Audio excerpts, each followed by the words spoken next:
Okay, Kaloy, Yulo, congratulations. Wow, gold medal in the P-bar. Is this your first P-bar gold sa World Cup? Hindi naman po. Yes po. So you've won the P-bar gold before. What about your score? And pwede mo kami kwento tungkol sa routine na ginawa mo? Yung ba yung talagang hinanda mo at na-execute mo ba ng, well, sa aming tingin, flawless siya, pero sa'yo? Yung sa P-bar po, hindi pa po talaga yun yung routine ko. This time, nilinisan na lang po namin po muna. Yeah. Pinataas po muna yung quality. And pumunta po ako dito na 6.5 po yung dapat na routine ko. Imbes na Okay. 6.3, pero hindi po kasi consistent yung quality nung 6.5. So, bumaba muna po kami ng 6.3. And mas nag-focus po muna kami sa vote and Hmm. score din po. Oh, okay. Pero getting the gold medal sa P-bar, I mean, gaano kasaya ka na nagawa mo yon dito sa World Cup papunta sa Olympics? Yes po, syempre, sobrang saya po at grateful, pero marami po talaga akong kailangan trabahuhin. Hindi Mm. naman po nagpunta dito yung mga top athlete or top gymnast sa P-bars. So, pero Oh, syempre, result is result po. I see. Pero kailangan ko po talaga magtrabaho pa sa P-bar po. Okay, so ang sinasabi mo, ang pinakamagagaling sa P-bar sa mundo na makakalaban mo sa Paris Olympics ay hindi sumali nitong World Cup kasi qualified na sila kumbaga at nag-rest na lang sila or nagte-training na lang sila. Yes po. May qualification for Olympics sila sa team kasi.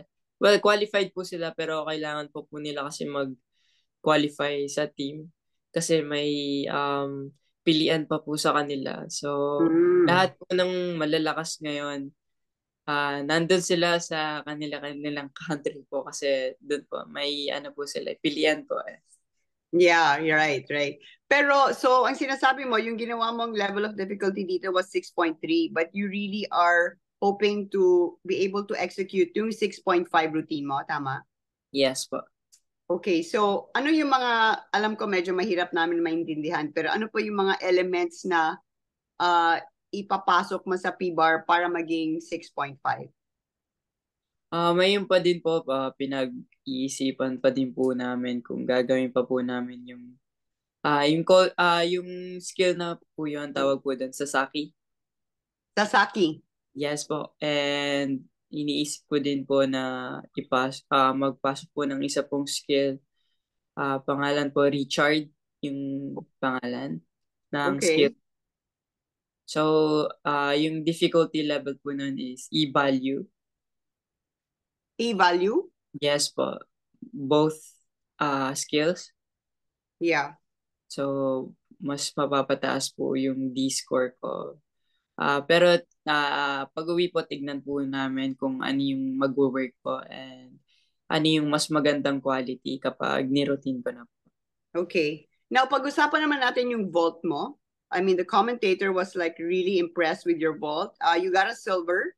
Uh, anong plano mo sa vault para mas pagandahin pa sa Paris? Para sa Paris. Yeah, yung first boat ko po, this time po, sobrang nag-prepare po talaga kami sa vote and lumabas naman po yung gusto naming resulta, especially sa first vote po. Yeah. Hindi naman po siya bago sa akin, pero mas gamay ko na po siya ngayon and mas Yes. confident na akong gawin siya sa competition po. Yung second bolt din po, nahirapan din po kasi ako mag-adjust kasi medyo iniba ko po yung technique ko. Okay, Ah, which part? Ano yung pinago mo doon? yung entry po Yung na, entry. yeah, yung bilis ng kamay and Mm. kaya ganun yung, pero naging consistent na po siya sa especially yung bilis ng twist. Pero yun nga po, Yes. yeah, kailangan ko lagyan ng height.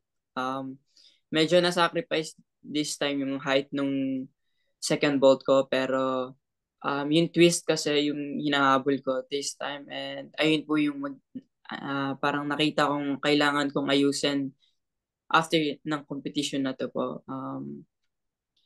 Mas mataas na repulsion, tapos mas mabilis na twist para may preparation po ako for landing. Okay. So mukhang yung vault talagang tinatarget mo na for one of your goals in Paris, no? Yes po. Yes po. How much do you need to improve pa sa vault sa tingin mo para makuha mo yung gold doon? Yan. Siguro yung consistency na lang po siguro talaga. Yes. Nandun na po ako sa point na nagagawa ko siya palagi. Kahit anong Mm. question po. So, nandun na lang po talaga sa linis ng landing. Yes. And yeah, yung sa second vault po, kailangan ko po figure out yon pag uwi po. Gusto Yes. ko magandang quality yung ipakita ko sa mga next competition. Yeah. Kaloy, in terms of confidence level, I can see na tumaas na talaga yung confidence mo. Pero sa tingin mo sa sarili mo, how is your confidence level? At tingin mo maabot ba yung pinaka-peak condition mo for the Olympics? Confidence level, di naman po sobra. Pero alam ko po na magagawa ko po yung routines ko. May oras pa naman po para maka Yes. prepare for Paris po. So, didikdikin ko po yung sarili ko kapag uwi po, and sa training camp po na magaganap po. Yeah, sa Spain, right? Meron pang training camp. Ay, about po doon, baka wala na po. Yung sinasabi ko po yung training camp, yung sa Paris na po. Dun sa Mets. Yes po, yes po. Okay. Now, what about your floor, Kaloy? Can you make us kwento? Anong nangyari doon? Hindi ka pumasok sa finals. Were you trying new things or ano nangyari doon? Hindi naman po. Parehas pa rin naman po. Pero iba po yung routine ko nung Baku, and iba po yung tinry ko this time. Mm-mm. Itatry ko na po sa Olympics. Okay naman po. Ganun po talaga yung nangyari. Di ko din naman po pwedeng sabihin na matigas yung floor kasi lahat naman po kami nahihirapan din mag-adjust. Yeah. And before going doon kasi magkaiba talaga yung equipment. Pero before naman nagagawa ko siya, so hindi ko siya Mm. yung excuse. And feeling ko sa nanlambot lang siguro ako sa first and second pass ko. Bakit? Ah, Pag kinikik ko kasi po yung floor, kinakain yung bounce po eh. Pero Okay. sa practice naman po, okay naman po siya. So, Oh, yung competition lang din po. And okay. medyo siguro nagmadali rin po siguro ako sa hindi ko nakuha yung tamang timing. Yes. Kaya, kaya hindi po akma yung position ng kicking ko po or yung repulsion ko sa floor. Kaya Yeah. napaupo po ako, and kulang po talaga yung rotation and height po. Yeah. So, kaya pala super important talaga na mag-training ka sa mismong equipment, yung tigas, yung gano ka may give, 'di ba, sa Yes, paa, 'di ba, sa kamay. yes So, po. you really have to do that. So, Cynthia was telling me na sa Mets, yung mismong eksaktong conditions ng equipment, yun ang magagamit mo for 1 month there. Is that true? Ayun po yung sabi po ni President Cynthia po. Ayun po yung um, Mm-hmm. in-explain niya po sa akin pagdating po niya dito po. Yeah, pero so gaano kahalaga sa iyo 'yon? Na yung anong brand nga 'yon? Gymnova po yung gagamitin sa Olympics po. Yes. At doon ang plano nila, yun ang brand na plano nilang ilagay doon sa Mets Training Center para sa iyo, 'di ba? Yes po, yes po. Ayun daw po Okay. yung magiging parang training ano po namin. Yeah. Sobrang helpful po nun para sa akin kasi mas makikilala ko po yung um, apparatus kasi Mhm. hindi po each brand iba-iba po talaga ng Oo. ng feel. So Yeah. really thankful for that po na makakapag-training po ako doon for like 3 to 4 weeks po. Yes, yes. Now, alam mo, Kaloy, ang dami nagtatanong sa akin kung paano ka nagmamanage dahil wala kang coach. Sabi na, paano nag-ensayo si Kaloy? Sino nag-analyze kasama niya kung wala na yung Japanese coach mo? Mm. May coach po ako, si Coach Aldrin po. Siya po yung head coach po ng Philippines. And syempre si Coach Hazel po, yung well, therapist ko po pero marunong po siya kasi tumingin din. And nag-aaral po siya Mhm. ng biomechanics. And tatlo Yes. po kami Nag, nag-aaral, naggagawa ng plan, um, nagtutulungan sa training and nagsiset po kami ng goals para okay. ma-achieve yung mga ganong ito po yung naging resulta po namin ngayon. Hindi lang po ako yung gumawa noon, tatlo po kami. And sobrang thankful po ako na meron akong ganong yung mga ganong tao po na sinusuportahan po ako um, sa target ko po. Yes, so it's Coach Aldrin, Coach Hazel, at sino yung pangatlo? Ako po. Ay, ikaw. Yes Okay. po. Tatlo po kayo. So, very comfortable ka at gusto mo itong setup at feeling mo ma-achieve mo yung goals mo with an all-Filipino team. Kumbaga, Yes training po. team. Wala kang foreign coach. So, okay yun sa'yo? Sapat na yun? Sa opinion ko naman po, para sa akin po, okay Yes. naman yun. And if ever man na open naman po ako kung may bibigay na coach. Pero at the moment po kasi wala po talaga. And ngayon po kasi mas nagwo-work po sa akin yung ganito. And Yes. masaya ako sa team ko ngayon. And super Yeah. helpful sila sa akin. Um, Yeah. malaki, nafe-feel ko po talaga na kaya po namin gawin po to. Okay. Yeah, that's the most important thing na parang komportable ka sa kung sino nasa paligid mo, no? Yes. Yeah, that's good. See, Coach Hazel has also been helping you a lot with your mental training.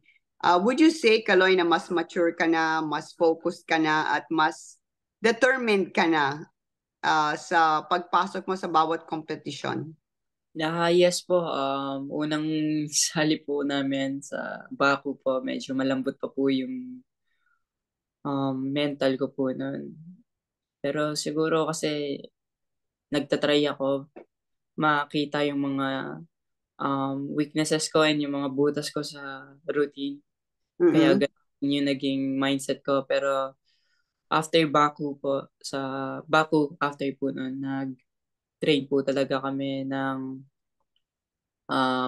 dikdikan and masasabi ko po na ah, nag-grow po yung pag-iisip ko pag pupunta ng competition. Mas determined na po ako and mas motivated na gawin yung mga pagkakamali ko nung sa Baku po. Yes. So, Kaloy, alam naman natin sa sports, hindi natin mapapredict, lalo na sa gymnastics, ang resulta, di ba? Because it's day to day. Pero para sa Paris Olympics, ano ang goal mo? Um, Isang gold, ah, dalawa, kung ano yung sinaset mo sa mind mo? Syempre po gusto ko po yung maka-gold po talaga, especially sa floor boat, tsaka syempre other medals sa P-bar and all around po. Para sa akin, ina-aim ko po yung yung magandang performance po. Yeah. Kasi kasunod naman po nun yung resulta. So, right now, yung focus ko po talaga na makapag-produce po ako ng high quality na performance sa mga malalakas kong event po. And syempre, sa all-around din po, magtutuloy pa rin po ako sa all-around. Yes. hindi ko naman po sasabihin na hindi ko kaya kasi para sa akin, nagawa ko na siya before and gusto ko ibawi yung sarili ko kasi nung 2020 Yes. kasi hindi din po naging maganda yung result ko. So, gusto ko po ulit i-try and ibangon yung sarili ko from there po. Nice. So you mentioned floor vault and P-bar, Yes right? po. Yes po. Okay, yeah. Hey, I wanted to, grabe yung mga Pinoy nag-cheer sa'yo doon, Kaloy. May mga poster pa sila. Di Oh, ba? yes po. Gaano kalaking tulong yun para sa'yo? Nakikita mo yung talagang all out, yung pag-cheer ng mga kababayan natin dun Grabe. dyan sa Doha. Sobrang na-appreciate ko po yung ginawa nila and yung alam ko pong mga busy po yung mga taong yan pero nag-take po talaga sila ng time para mag-support and pumunta po doon sa venue. Sobrang thankful po ako na Yeah. kapag-compete po ako dito. Grabe po yung Oo. experience na to. Yung mga poster nakita ko, Go Carlos, di ba, ganyan na. So, nakakatulong ba yun sa'yo when you look up sa stands, nakikita mo yung mga ganon? Yeah, for sure po, mas dagdag motivation and hype sa nerves. Feeling ko Yeah, dagdag po yan, yes po. yeah. So, sana sa Paris, yung mga Pinoy na pupunta, magdala rin ng mga ganon, ano? Diba? Yes po. This time po sobrang laki po ng dinala nilang mga banners po. Oo nga eh. Parang yung mga Pinoy talaga ang pinakamarami doon. Yeah, parang Um, Pinas na ha? nga po to eh. Parang, no, feeling mo you Ah, were in hometown, yes po. no? Yes po. Yeah, wow, that's really fantastic.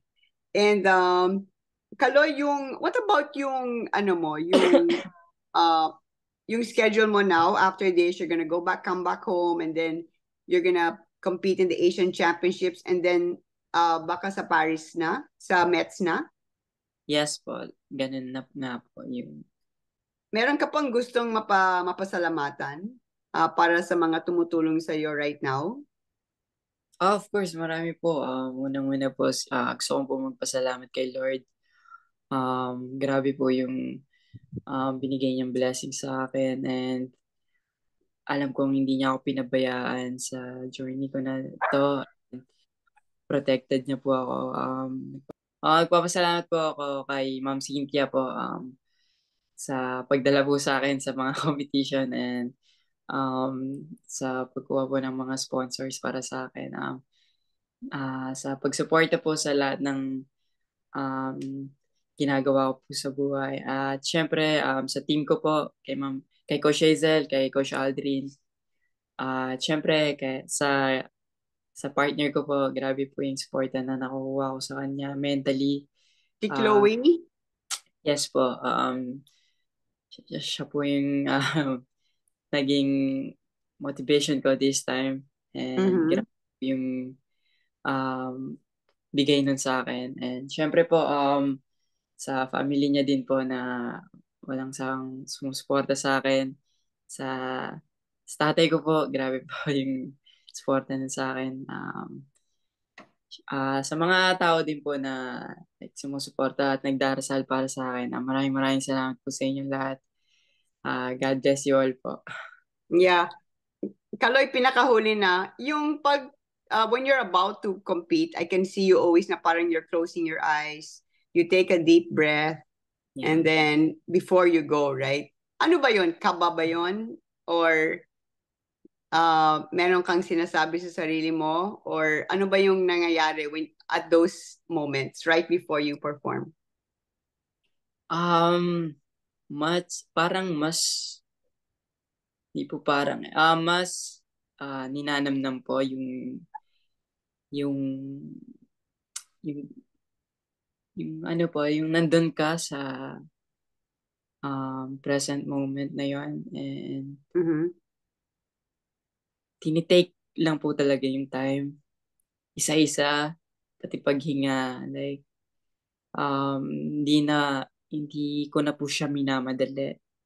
Before po Mm. kasi, like, tumitira po kasi ako agad pag turn ko na.